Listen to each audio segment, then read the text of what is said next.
Senator अनवारुल्लाह काकड़ साहब जी। शुक्रिया जनाब चेयरमैन। सबसे पहले तो लाहौर में जो दहशतगर्दी का वाक़या हुआ है उसमें जो मासूम जानें गई हैं, अल्लाह ताला से दुआ है कि उनको अपनी जवार रहमत में जगह दे।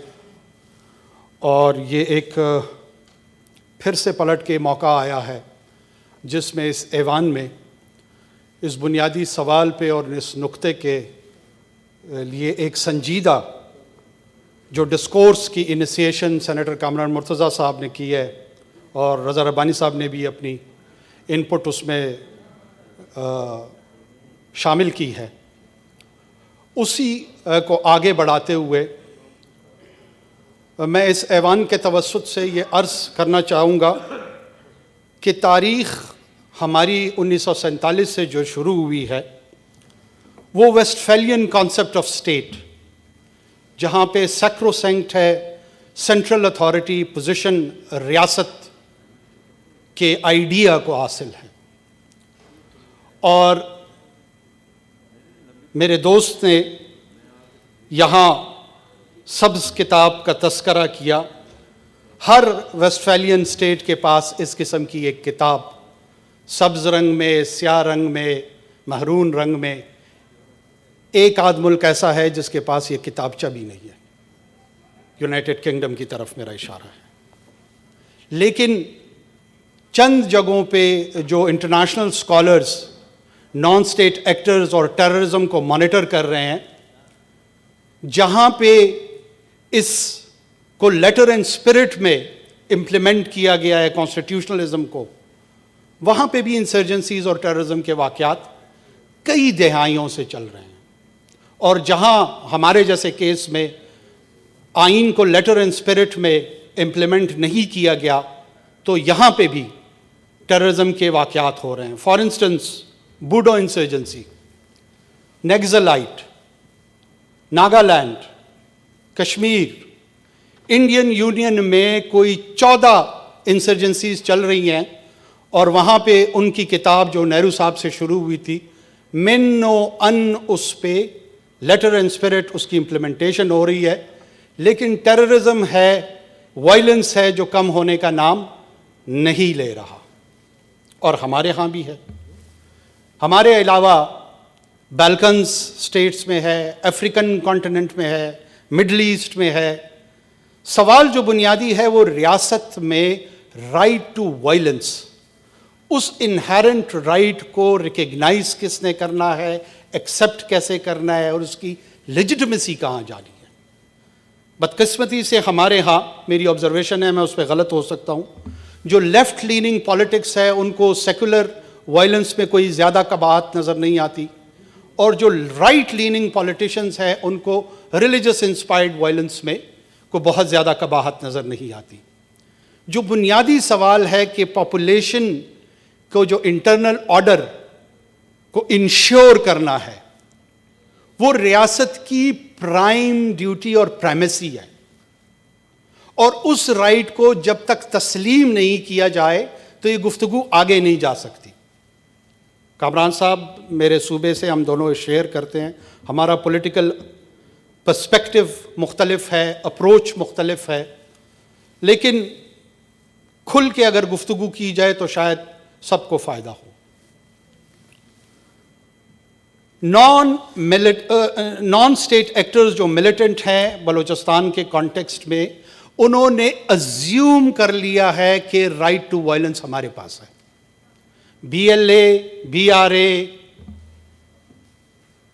along with TTP and others also, इन्होंने अजम्पशन ले ली है कि इस इथनिसिटी के पॉलिटिकल और इकोनॉमिक राइट्स लेने के लिए हम वायलेंस का जो इतलाक करते हैं वो इखलाकी तौर पे दुरुस्त है। क्या ये ऐवान, क्या ये पार्लियामेंट, क्या ये रियासत इसको एक्सेप्टेबिलिटी देती है? लेजिटिमेसी तो दे भी नहीं सकती, एक्सेप्टेबिलिटी देती है।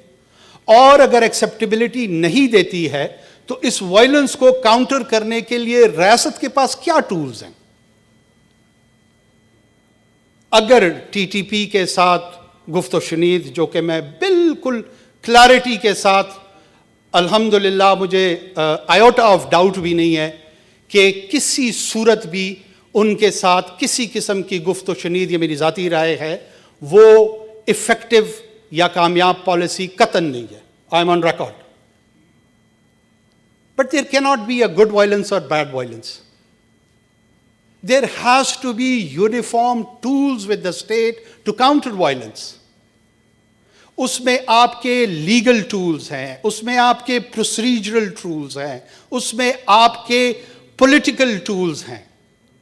ये नहीं हो सकता कि मैदान में अपने बच्चे भेज दें कि जाएं इन भेड़ियों से लड़ें, लेकिन टूल सारे के सारे घर पे रख दें. अगर ये लड़ाई लड़नी है तो then we have to give them the tools. और सबसे पहले यह फैसला कर ले कि ये लड़ाई लड़नी भी है या नहीं लड़नी. कोई ग्रीवियंस का मारा है कि जी सड़क नहीं बनाई तो लिहाजा मैंने 6 पंजाबी मारने हैं, गैस की रॉयल्टी नहीं मिली लिहाजा लोगों का शनाख्ती कार्ड चेक करके उनको उड़ाना है. कोई कह रहा है कि इस्लाम के तहत फॉरेन पॉलिसी आपने तश्कील देनी है, क्योंकि 1300 साल 1400 साल की जो दीन की इदराक और आगाही है, उसका कस्टोडियन वो नीम पढ़ा लिखा जाहिल शख्स बन गया है. और वो कहता है कि रियासत या उलमा या पार्लियामेंट किसी को इख्तियार नहीं, इख्तियार मेरे पास है. तुम कौन होते हो इंटरनेशनल अलायंस बनाने वाले, तुम कौन होते हो कौमों के बीच में जंगों का फैसला करने वाले. मैं हूं ना. पहाड़ों में 4, 6, 8, 10 लड़के मैंने इर्द गिर्द अपने जमा किए हुए, ये काम हमारा है, कर ले फैसला, इख्तियार उनको दे दे. बलोच इंटेलिजेंशिया पाकिस्तान की पार्लियामेंट्री पॉलिटिक्स, जो कि direct Westphalian concept of state का प्रोडक्ट है, जो कॉन्स्टिट्यूशन ऑफर कर रही है वो उसको एक्सप्लॉइट कर रहे हैं. वो वहाँ के नेशनल असेंबली के मेंबरान हैं, प्रोविंशियल असेंबली के मेंबरान हैं, सेनेट के मेंबरान हैं, जो लोकल गवर्नमेंट्स हैं उसमें उनकी पार्टिसिपेशन है. लोगों की इकोनॉमिक और पॉलिटिकल राइट्स एड्रेस हो रही हैं. उसका मजहर जनाब चेयरमैन आपकी अपनी चेयरमैनशिप है.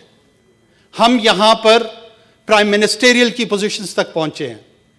पाकिस्तान के आईन के तहत पाकिस्तान की रियासत में किसी बलोच के लिए कोई हैम्पर होना, रुकावट बनना किसी किस्म का कवानीन के तहत मौजूद नहीं है. न उसकी बिजनेस में है, न उसकी सियासत में है, न उसकी डिफेंस फोर्सेस में है, न उसकी ब्यूरोक्रेसी में है. वो पार्टिसिपेटरी एक्टर है. तो मसला क्या है? मसला यह है कि आइडेंटिटी पॉलिटिक्स के तहत वो कहते हैं मिलिटेंट्स कि we want to carve out a new country by the name of greater Balochistan. और उसके लिए अनवार, कामरान, रजा साहब, शेख रशीद साहब, चेयरमैन साहब कोई भी आते हैं सामने तो उनकी जान लेना दुरुस्त है. और उसमें अगर हमारी जान चली जाए तो वो भी कौमी तहरीक में एक कंट्रीब्यूशन होगी. ये व्यू है उनका.